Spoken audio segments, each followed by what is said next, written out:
So pada bulan ini temanya adalah living selflessly atau hidup tidak mementingkan diri sendiri. Ini tema pada bulan Mei, ya. Kita sudah lewati beberapa tema dari Januari, Februari, Maret, April. Semua itu diajarkan seperti kelas di mana setiap kita semakin mengerti lebih dalam. Ayatnya diambil dari 1 Yohanes 3 ayat 16 dari terjemahan yang kedua yang berbunyi, dengan inilah kita mengenal kasih Kristus, yaitu bahwa Kristus telah menyerahkan nyawanya untuk kita. Jadi kita pun wajib menyerahkan nyawa kita untuk saudara-saudara seiman kita. Saudara, dari mana seseorang tahu akan kasih Kristus? Yaitu pada waktu mereka mengerti korban Kristus, di mana Kristus sudah menyerahkan nyawanya. Waktu kita percaya bahwa Yesus sudah menyerahkan nyawanya untuk saudara dan saya, maka kita mengerti itulah kasih dari Tuhan. Kasih adalah perbuatan, kasih bukan cuma perkataan. Kita juga bisa temui ini di firman Tuhan dalam 1 Yohanes 3 ayat ke-20. Di sana ditekankan bahwa kasih adalah tindakan. Saudara ya? Nah, karena kita mengetahui, saya harap kita bisa mengerti ayat ini. Karena waktu saya coba lihat dan coba dalami, ayat ini berat sekali gitu saudara. Maksudnya apa ya? Apa ada yang salah gitu dengan ayat ini? Waktu saya renungkan, firman Tuhan gak pernah salah. Yang salah adalah yang milih ini jadi tema bulan ini. Ya sudah. Karena kita mengetahui kasih Kristus. Siapa di sini yang belum mengetahui kasih Kristus? Sudah angkat tangan? Oke. Karena kita sudah mengetahui kasih Kristus. Dia turun ke bumi karena kasihnya. Dia mati karena kasihnya kepada kita semua. Dia bangkit karena kasihnya. Dia naik ke surga karena kasihnya kepada kita. Dia berikan rohnya yang kudus kepada kita untuk menuntun segala kebenaran firman Tuhan. Karena kasihnya. Jadi alasannya hanya satu, bahwa Kristus sangat mengasihi saudara dan saya. Kita diberikan karunia, kuasa, damai sejahtera. Alasannya hanya satu, karena Kristus sangat mengasihi saudara dan saya. Kita diberikan kesehatan, makan, minum, berkecukupan, keselamatan, tinggal dalam kerajaannya. Itu semua alasannya cuma satu, karena Kristus sangat mengasihi saudara dan saya. Kita diangkat menjadi anaknya, dipertunangkan dengan Kristus, dan nanti menjadi mempelai Kristus. Alasannya hanya satu, yaitu karena Kristus sangat mengasihi saudara dan saya. Kita menjadi miliknya, Kristus menjadi milik kita. Alasannya hanya satu, Kristus sangat mengasihi saudara dan saya. Kristus tinggal di dalam kita, kita bisa tinggal di dalam Kristus. Alasannya hanya satu, karena Kristus sangat mengasihi kita. Allah memberkati, Allah melindungi, Allah menolong, Allah memelihara hidup kita. Dipercayakan emas, perak, permata. Alasannya hanya satu, karena Kristus sangat mengasihi kita. So kita sudah mengetahui kasihnya. Nah, waktu kita sudah mengetahui kasihnya, perhatikan yang warna putih ini. Jadi kita pun wajib menyerahkan nyawa kita untuk saudara-saudara kita, seiman kita. What? Siap menyerahkan nyawa?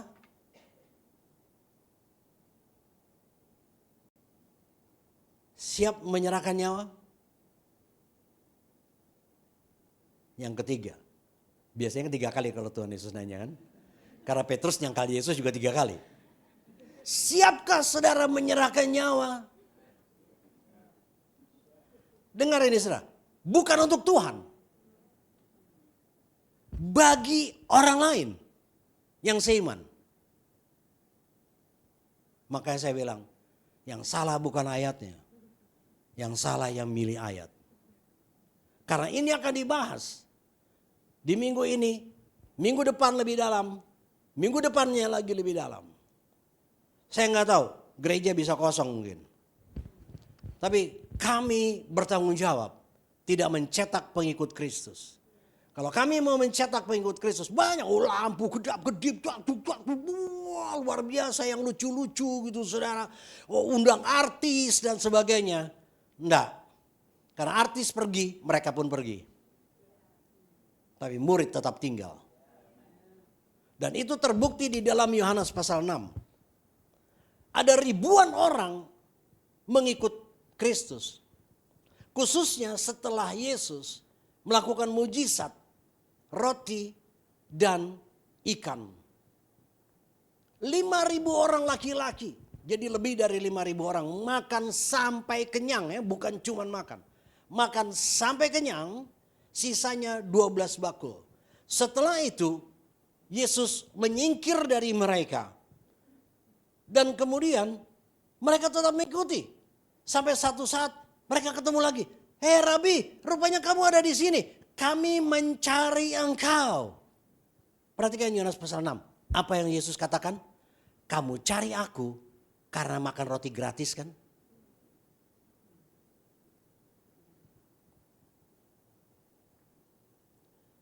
Saudara, kalau kita pelajari 1 Yohanes, 2 Yohanes, 3 Yohanes. Ini surat yang ditulis oleh Rasul Yohanes. Banyak pertimbangan, kira-kira sekitar tahun 50 sampai tahun 100 setelah Masehi. Karena Yohanes itu berusia 90 tahun. Dia mendampingi Maria ibu Yesus sampai Maria meninggal. Itu catatan-catatan yang ada. Tapi dia menulis Injil Yohanes itu lebih cepat. Kira-kira 10 tahun setelah para rasul yang lain menulis. Yang pertama menulis Injil adalah Markus yang bukan Rasul Kristus. Pak, Injil masa bukan rasul? Oh iya, Lukas menulis Injil bukan Rasul Kristus. Oke, saya nggak bahas lebih dalam. Jadi Yohanes menulis ini dari apa yang dia tulis. Ini ada yang bilang gini, oh dia udah kakek-kakek. Jadi ini kata-kata kakek-kakek kepada anak-anaknya. Kalau sudah bisa temui di dalam 1 Yohanes, 2 Yohanes, 3 Yohanes, banyak gini, anak-anakku. Jadi kira-kira dia tulis, anak-anakku, dengan inilah kita mengenal kasih Kristus. Ini udah tulisan kakek-kakek. Tetapi tulisan ini muncul dari pengalaman hidup dia. Saudara bisa temui di dalam 1 Yohanes di ayat-ayat yang awal. Dia bilang begini, kami telah mendengar, kami telah melihat, dan kami telah meraba. Ini sebenarnya kalau di sekolah ini pada ngerti nih. Learn by vision, learn by hearing, learn by apa? Kinesthetic, touching. Semua manusia belajar dari sini. Ada yang belajar dari melihat, makanya kadang-kadang pakai tayangan-tayangan seperti ini. Ada yang belajar dari mendengar. Ada yang belajar dengan praktek. Itu sebabnya kadang-kadang ada peragaan di tempat ini. Ya. Nah, Rasul Yohanes bilang, aku mendengar, aku melihat, dan aku meraba secara langsung. Artinya adalah Rasul Yohanes salah satu saksi hidup yang menulis ini. Sementara ada banyak pengajaran-pengajaran lain yang muncul bahwa Yesus bukan Tuhan dan sebagainya, ditulis ratusan tahun sesudahnya. So, kita pilih yang mana? Kita pilih saksi hidup atau kita pilih kata-kata orang yang muncul ratusan tahun kemudian? Nah, saudara, Rasul Yohanes menulis ini. Salah satu ujian orang Kristen, dia dapat disebut orang Kristen atau tidak, adalah ayat ini. Minggu depan saya akan bahas 3 bentuk ujian lain. Ujian yang pertama adalah ujian doktrinal. Ujian yang kedua, kita bisa dapati ujian spiritual. Ujian yang ketiga, ujian moral. Ujian yang keempat, menyerahkan nyawa. Seseorang bisa disebut orang Kristen kalau masuk ke sini. Aduh. Udah yuk pulang yuk. Seseorang ini menurut saudara bedah kitab 1 Yohanes, 2 Yohanes, 3 Yohanes. Jadi seseorang disebut sungguh-sungguh anak Tuhan atau Kristen. Bukan hanya sekedar dari hati percaya mulut mengaku. Tapi tindakan mereka setelah itu membuktikan apakah mereka anak Tuhan atau bukan. Salah satu pembuktiannya adalah menyerahkan nyawa bagi saudara seiman. Jangan menyerahkan nyawa, om, pak, mas, bung. Ngampuni aja susah kok. Kok nyerahkan nyawa? Yesus menyerahkan nyawanya. Sehingga semua yang ada dalam Yesus menjadi bagian saudara dan saya. Amen. Nah, tarik nafas dulu. Ada yang bawa minum? Minum dulu. Udah ya? Udah ya? Kita pun wajib.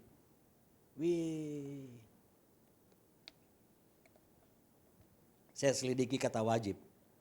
Kalau ini tidak dilakukan menjadi hutang yang tetap harus dikejar dan dibayar. Saya pikir aduh, Ciabote. Sekali lagi saya katakan, bukan ayatnya yang salah. Yang milih ayat yang salah. Kenapa gak milih ayat yang enak-enak gitu loh. Ya kan gereja-gereja sekarang lagi asik kan ngumpulin orang. Ngumpulin pengikut. Isinya kalau ikut Yesus semua beres. Oh. Kalau ikut Yesus jadi kaya. Oh. Petrus mengikut Yesus dia bilang emas dan perak tidak ada padaku. Dia aman tuh. Betul gak saudara? Gitu. Dia aman tuh. Sekarang saya lebih rendah. Tadi kan brainstorming. Jadi kita pun wajib. Ya. Menyerahkan nyawa kita loh. Amen. Berani berkata amin? Berani berkata setuju untuk ini? Dah, jangan terlalu dalam. Karena masih ada 3 lagi minggu depan. Ayat yang sama akan dikupas lagi. Disebut lagi, diulang lagi. Ya, baik. Jadi orang Kristen jangan nyerahkan nyawa. Ibadah aja maju mundur. Oh, nyerahkan nyawa. Benarkah dia anak Tuhan? Benarkah dia orang Kristen?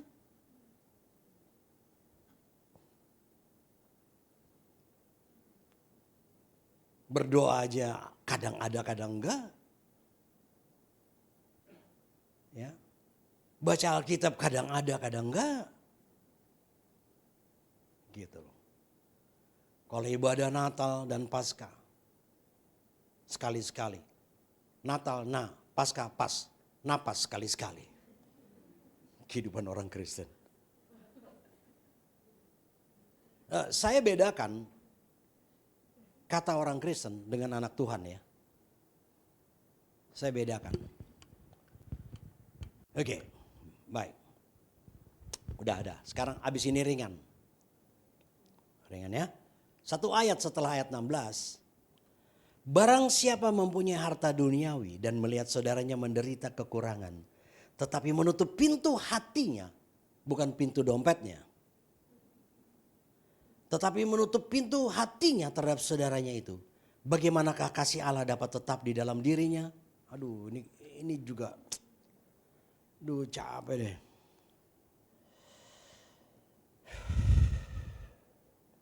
Tadi nyerahkan nyawa. Nah ayat ini saudara. Ayat ini kalau kita lihat di dalam Message Bible. Terjemahannya begini. Mulai ayat 16 dan 17 ya. Dengan ini kita dapat mengerti dan mengalami kasih. Yaitu Kristus mengorbankan dirinya untuk kita. Inilah sebabnya kita pun berkorban bagi orang percaya lain. Dan bukan hanya untuk hidup kita sendiri. Pak, untuk saya aja megap-megap. Ya makanya, kenapa megap-megap? Urusi diri sendiri. Ayat 17-nya bilang begini nih, terjemahan dalam Message Bible. Jika engkau melihat, mendapati beberapa saudara-saudara kita yang sedang membutuhkan sesuatu dan mengabaikan mereka tanpa berbuat apa-apa, maka bagaimana dengan kasih Allah? Kasih Allah akan hilang dan kamulah yang membuat kasih Allah hilang. Wow. Allah adalah kasih. Kehilangan kasih Allah, kehilangan Allah. Jadi orang Kristen kehilangan Tuhan. Karena mereka nggak masuk di ayat ini. Itu sebabnya saya katakan, ini ayat ini sebenarnya ujian keempat. Apakah seseorang itu layak disebut Kristen atau tidak? Ya. Ujian pertama, ujian doktrinal tadi saya katakan, kita bahas minggu depan. Ujian kedua, ujian spiritual, kita bahas minggu depan lagi. Ujian ketiga, ujian moral, kita bahas lagi. Enak ya saudara ya? Kayak kuliah bersambung gitu saudara ya. Enak kan? Dulu itu saya suka baca buku bersambung. Saya tunggu-tunggu saudara. Iya. Waktu itu belum bisa beli buku komik itu. Bisa nyewa. Habis baca. Wah, nanti datang lagi di persewaan. Udah ada belum? Belum. Besoknya saya datang lagi. Udah ada belum? Belum. Saudara, itu loh kalau bersambung. Nah, firman Allah bersambung. Dari Kejadian sampai Wahyu. Kita akan mengerti secara progresif. Secara progresif maksudnya gini. Kita mengerti selapis demi selapis. Tentu saja kita tidak bisa lompat dari kelas 1 langsung ke kelas 6. Tapi butuh ketekunan dan kesetiaan untuk mempelajarinya. Ya saudara ya.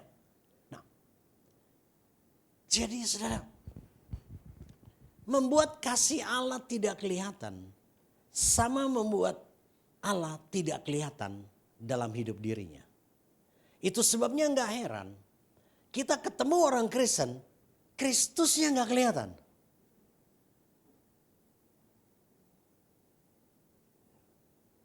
Jadi kita nggak usah pakai kalung gede-gede, gitu saudara. Karena salib itu ada 3 di Bukit Golgota. Yang tengah salib Kristus. Yang satu adalah salib yang bertobat. Yang ketiga adalah salib penjahat. Salib yang mana yang dipakai? Dianting, ditato lagi, di gigi. Jangan salah, salib yang mana? Jadi pembuktian bahwa orang Kristen berkata bahwa Kristus ada di dalam dirinya dan dirinya ada dalam Kristus adalah melalui perbuatan kasih.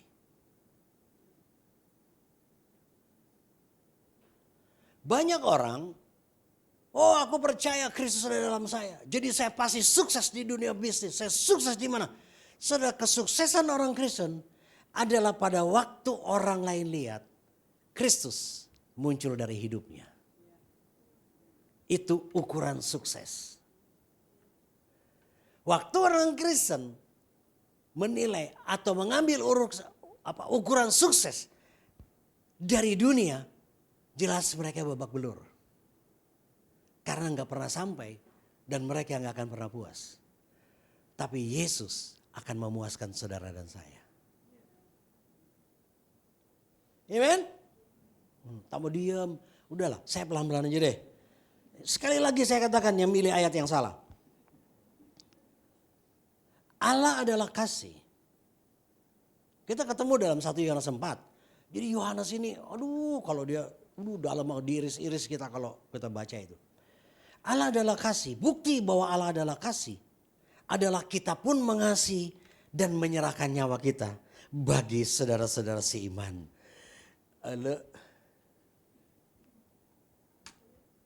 Serahkan nyawa. Kalau bisa ketemu dia aja enggak kok. Mau ibadah nih.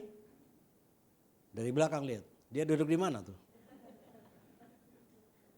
Dia duduk sebelah kita, kita pindah. Gimana? Hai orang Kristen. Tapi kita nggak gitu kan? Nah, nggak amin juga. Jadi saudara bingung ada di mana ini sekarang. Orang Kristen suka bingung, anak Tuhan enggak. Waktu Tuhan Yesus bilang, pikulah salib. Salib adalah menyerahkan nyawa.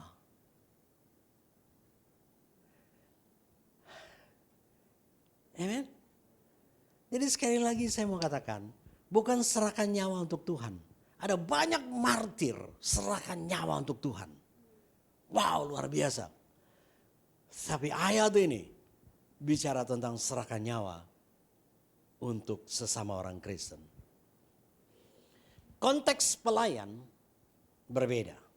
Sedikit lebih dalam. Mereka melayani sampai mati untuk kita semua di tempat ini. Jadi kalau pelayan ditegur sedikit munting. Coba lihat. Jangan-jangan dia bukan pelayan. Ya sudah ya. Mengapa saudara seiman? Karena di dalam dia ada Kristus. Kasihlah Tuhan Allahmu, ya kan? Kasihlah Kristus, betul saudara ya? Kenapa saudara seiman? Karena di dalam dia juga ada Kristus. Gitu. Bahkan, oke, di ruang tertutup aja nanti. Kita juga perlu mengasihi. Satu bangsa di mana Tuhan sampai detik ini mengasihi mereka. Walaupun bangsa itu disebut tegar tengkuk. Gitu. Aduh Pak, kelakuan orang Kristen itu kayak gini Pak. Wes. Gila nih ya. Serahkan nyawamu untuk dia. Oh no. Ada satu kisah sejati, saya nggak tahu ini nyambung apa enggak, tapi saya kutip aja ya. Ada seseorang sebut saja namanya A. Ini kisah sejati ya, bukan ngarang-ngarang, bukan perumpamaan. Sebut saja namanya A. Dia kerjanya selalu minta uang ke teman-temannya. Karena kelakuannya juga menghabiskan uang, minuman keras dan sebagainya gitu saudara.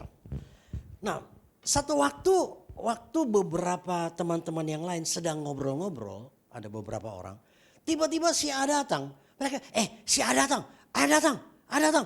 Dan kemudian salah seorang, sebut saja namanya B, dia ambil dompetnya, dia kosongin semua uangnya. Terus dompetnya dia taruh di meja. Si A bilang, minta uang dong, mereka tahu. Si B bilang, lihat aja dompetku.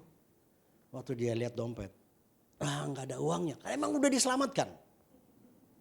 Orang sering keselamatan menyelamatkan uang. Oke. Ya dompet itu kosong kan? Jadi waktu dia minta uang, ya dompetmu kosong. Si B ini kesel kan, masuk kamar. Karena ini memang ini rumahnya. Dia masuk kamar dan kemudian si A ketuk pintu kamarnya. Tok, tok, tok. Si A bilang gini, apakah kamu sudah seperti Kristus? Sudah ngerti gak maksudnya? Gak nyambung. Maksudnya kalau sudah seperti Kristus lo kasih gue duit dong gitu loh. Gak nyambung juga. Saya kasih contoh yang lain aja deh. Nah, banyak orang memang sering memanfaatkan orang lain. Jadi seringkali kita ketemu dengan saudara seiman yang cuma memanfaatkan diri kita barangkali. Oh itu banyak saudara. Dan pastinya orang seperti itu menyebalkan. Betul gak saudara? Tapi kalau dia orang Kristen, serahkan nyawa. Mungkin orang Kristen banyak bicara tentang Kristus. Namun orang lain akan mengacukan dia sampai muncul perbuatan kasihnya. Itu sebabnya 1 Korintus 13 berkata, tanpa kasih kamu seperti gong yang bergemerincing. Yang sebentar ada kemudian hilang. Atau melakukan perbuatan yang dia bilang adalah perbuatan kasih tapi punya motivasi. Ya supaya orang itu dekat sama saya, supaya orang itu mau sama saya dan sebagainya dan sebagainya. Saya cuma mau katakan bahwa kalau ini adalah ujian, maka orang Kristen diuji di titik ini.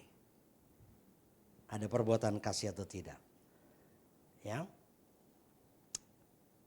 Aduh, udah deh cepet-cepet deh. Siap-siap udah. Ya. Nggak usah dihabisin ayatnya. Itu 1 Yohanes 3 ayat 16, 1 Yohanes 3 ayat 17. Sekarang kita mundur 2 ayat sebelum ayat 16, yaitu ayat 14 dan ayat 15. Jadi kita mengerti ayat 16. Oke? Ya.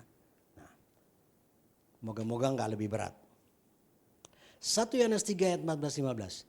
Kita tahu, jadi Yohanes ini ngomong ke orang Kristen. Betul saudara ya? Jadi selalu bilangnya kita tahu, kita tahu, kita tahu. Gitu. Ya kan? Kita tahu. Ya orang bilang, enggak tuh. Kita tahu bahwa kita sudah berpindah dari dalam maut ke dalam hidup. Siapa yang percaya ini?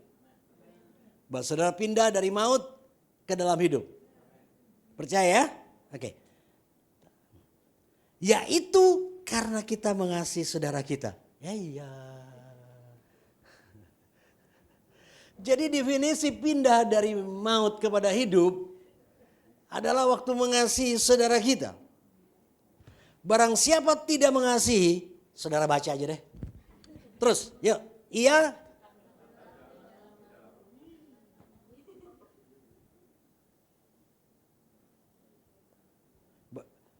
Saudara bisa baca toh? Bisa baca nggak? Iman timbul dari pendengaran akan firman Kristus. Jadi kalau baca itu jangan. Kami berdua kalau baca Alkitab pagi-pagi dengan perkataan. Maksudnya keluar. Karena ada kuasa dalam perkataan. Amen? Yuk kita baca sama-sama. 3, 4. Sing keras-kerasan. Nanti di sini lihat siapa yang paling keras. Dapat hadiah. Es krim di depan. Oke, baca. Keras-keras. 3, 4. Kita tahu bahwa kita sudah berpindah dari dalam maut ke dalam hidup. Yaitu karena kita mengasihi saudara kita. Barang siapa tidak mengasihi, ia tetap di dalam maut. Wih, serem deh. Orang Kristen bilang aku diselamatkan.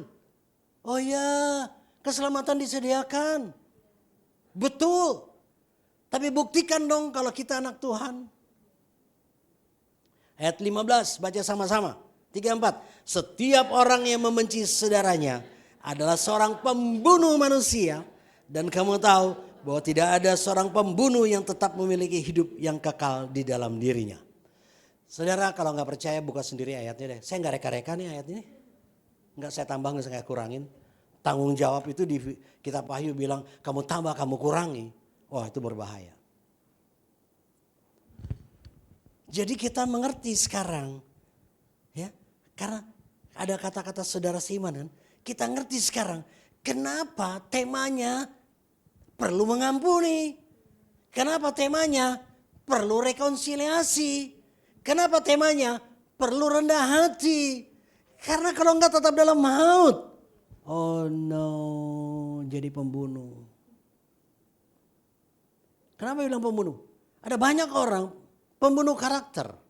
Karena dia benci sama si orang itu. Dia mulai cerita ke orang lain dan sebagainya. Pembunuh karakter.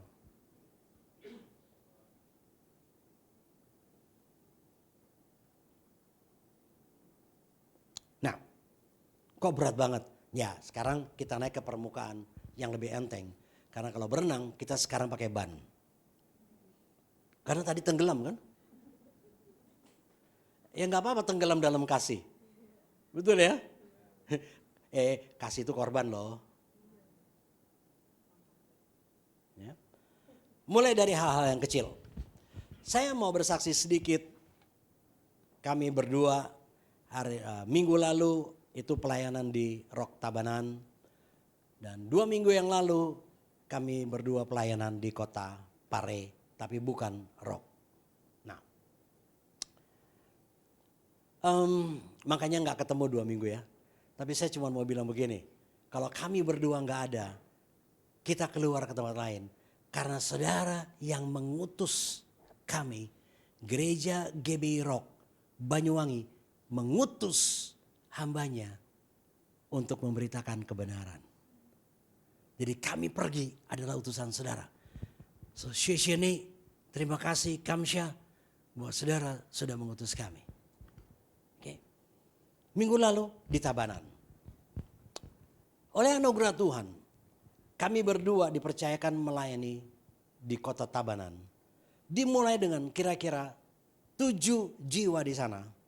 Dan mereka adalah orang-orang dari secara ekonomi dari kalangan sangat-sangat bawah. Jadi salah satu ada yang jual jajan pasar. Jadi jam 4 pagi, jam 5 pagi sudah ke pasar untuk menjajakan. Itu dia kalau ke sana bajunya 3 lapis. Oh, dingin kah? Enggak. Karena lapis yang pertama robeknya di sini. Lapis yang kedua robeknya di sini. Lapis yang ketiga robeknya di sini. Waktu dipakai kayak nggak kelihatan robeknya.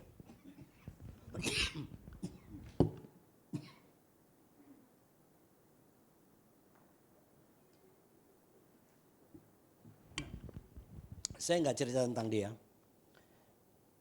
Tapi waktu kami datang berdua. Satu ibu-ibu datang. Dia selalu menceritakan peristiwa Tabanan. Yang terjadi kira-kira 28-29 tahun yang lalu. Karena kita di sini aja masuk tahun ke-28 ya. Berarti kira-kira 29-30 tahun yang lalu.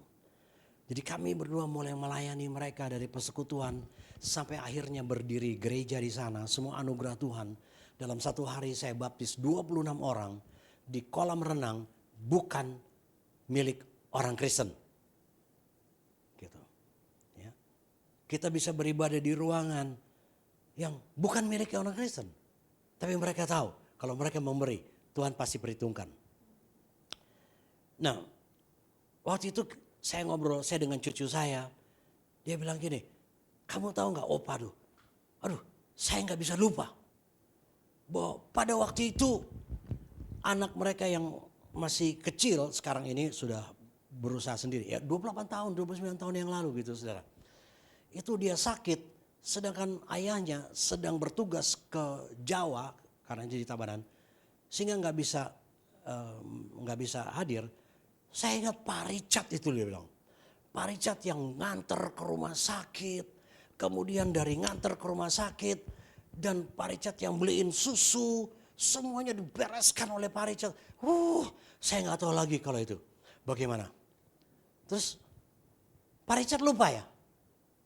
Lupa. Sungguhan saya lupa. Dia panggil anaknya. Oh ini toh. So gede kamu. Iyalah 29 tahun lalu. Terus si ibu cerita ke cucu saya. Saya sampai saat ini, saya ingat sekali. Pak Richard itu kalau ibadah satu lagu gak pernah hilang. Selalu itu dinyanyikan, Dia bilang, Pak Richard ingat gak? Ayo lagu apa? Enggak tuh. Tapi sungguh saya gak ingat. Saya apalagi wajah orang, peristiwa, saya gampang lupa. Kalau nomor rekening itu ingat terus saudara. Ya. Lagunya ini loh. Soraklah haleluya. Soraklah haleluya. Haleluya. Soraklah haleluya. Soraklah haleluya. Haleluya. Itu aja katanya. Ya ampun. Di sini kalau pemimpin pujian lagunya sama terus. Kok sama terus sih? Ternyata saudara. Hal-hal kecil yang kita lakukan. Kami waktu itu bukan dalam keadaan berkelimpahan. Kami pergi ke Tabanan pakai mobil sekretariat. Mobil bak yang kalau pintu ditutup nggak bisa buka dari dalam, dari luar. Jadi kami ada kendaraan. Tapi bukan dalam keadaan berkelimpahan. Kami melakukan hal-hal yang kecil. Tapi orang gak bisa lupa, saudara. Kalau saudara traktir orang makan di restoran terkenal, mungkin orangnya bisa lupa. Tapi waktu ada seseorang yang membutuhkan, dan dari situ dia bisa lihat Tuhan. Inilah panggilan orang Kristen. Kemudian ibu itu bilang, Pak Richard ingat gak ibu itu? Maksudnya ibu yang pakai baju kalau 3 lapis. Waktu itu Pak Richard bilang begini, nganter ke rumahnya. Terus kami bilang, Pak Richard mobilnya parkir aja di luar karena masuknya di gang sempit. Gitu. Itu apa namanya, ada istilah itu, gang apa tuh? Gang cekek banting, maksudnya saudara meleset keselepet, kepleset terbanting gitu saudara. Kecil. Saya bilang, saya mau turun. Lo Pak Richard gak usah nganter saja, karena saya nganter ibu ini untuk pulang ke rumahnya. Waktu itu masih KM.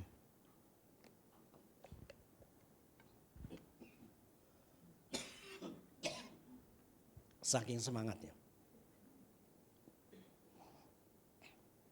Oke. Dia bilang, Pak Richard di luar aja enggak? Enggak, saya mau datang, mau lihat dapurnya. Saudara cuma kerjakan itu. Orang gak bisa lupa sampai sekarang. 30 tahun kurang lebih. 28-29 tahun. Apa yang mau saya sampaikan? Mulailah dari hal-hal yang kecil. Mulai dari, banyak orang bilang gini, kalau saya nanti sudah punya ini, maka baru saya.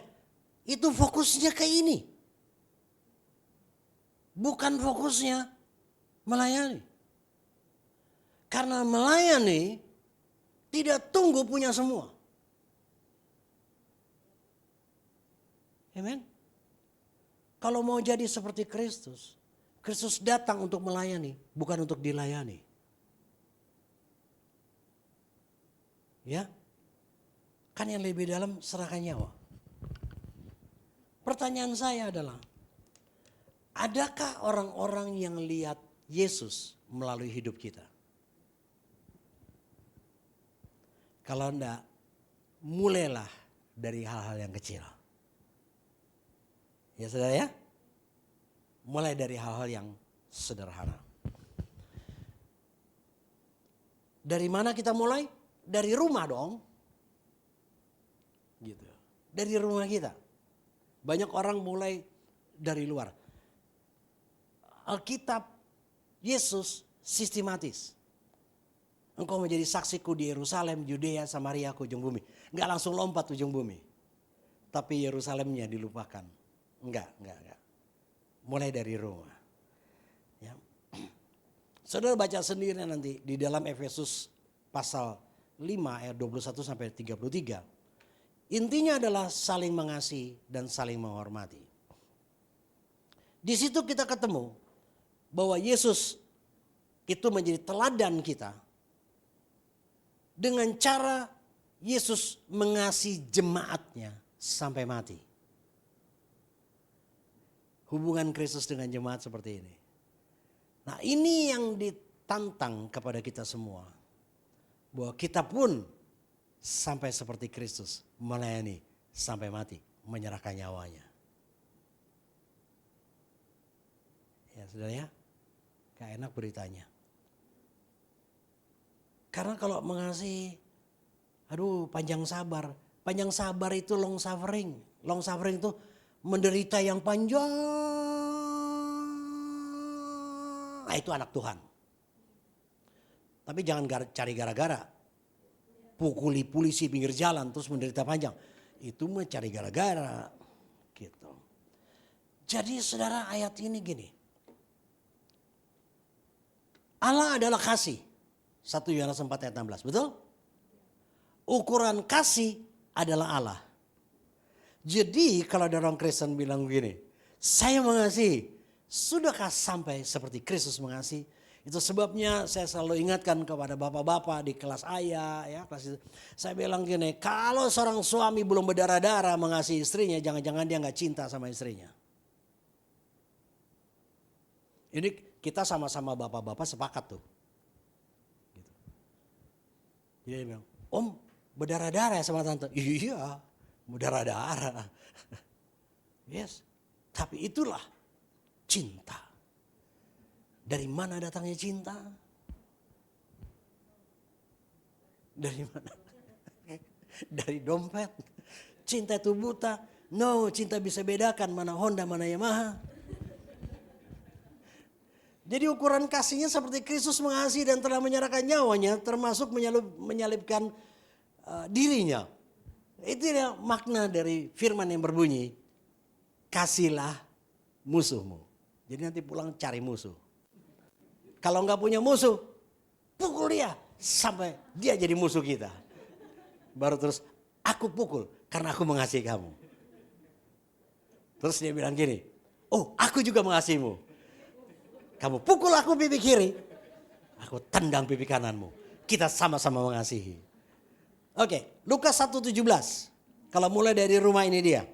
Dan ia akan berjalan mendahului Tuhan dalam roh dan kuasa Elia, untuk membuat hati bapak-bapak berbalik kepada anak-anaknya, dan hati orang-orang durhaka kepada pikiran orang-orang benar. Dan dengan demikian menyiapkan bagi Tuhan suatu umat yang layak baginya. Saudara, ayat ini bukan hanya bicara untuk keluarga. Perhatikan. Ya. Dan ia akan berjalan mendahului Tuhan dalam roh dan kuasa Elia, untuk membuat hati bapak-bapak berbalik kepada anak-anaknya, dan hati orang-orang durhaka. Ini panggilan saudara dan saya dong. Jadi kita mempersiapkan diri kita untuk kedatangan Tuhan. Dan kita mempersiapkan orang lain untuk menyambut kedatangannya. Ya, orang lain siapa? Mulailah dari rumah. Gak usah jauh-jauh. Untuk anak-anak, hai anak-anak, taatilah orang tuamu di dalam Tuhan. Karena haruslah demikian. Aduh capek deh. Keluhan mereka semua orang tua. Hormatilah ayah dan ibumu, ayahmu dan ibumu. Ini adalah satu perintah yang penting. Halo anak muda, penting loh ya, katakan penting. Nah, bilang penting.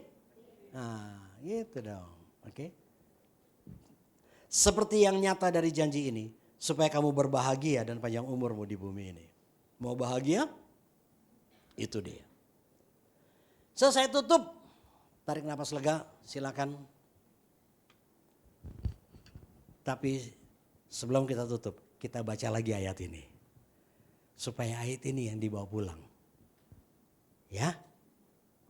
Amen? Oke. Amin. Dengan inilah kita mengenal kasih Kristus. Yaitu bahwa Kristus telah menyerahkan nyawanya untuk kita. Dan kita pun wajib menyerahkan nyawa kita untuk saudara-saudara seiman kita. Amin. Biarlah firman ini meneguhkan saudara, memberkati, dan menguatkan setiap kita. Bahwa Kristus sudah mati untuk kita. Dia serahkan segalanya untuk kita. Mempersiapkan kita juga untuk melayani banyak orang. Kristus kelihatan dari hidup kita. Saudara, waktu orang Kristen lain melihat kita ada di dalam Kristus dan Kristus kita terpancar keluar. Artinya mereka melihat kekuatan Allah di dalam saudara dan saya. Sehingga kita berkata, aku tetap kuat di dalam Kristus. Mari kita berdoa.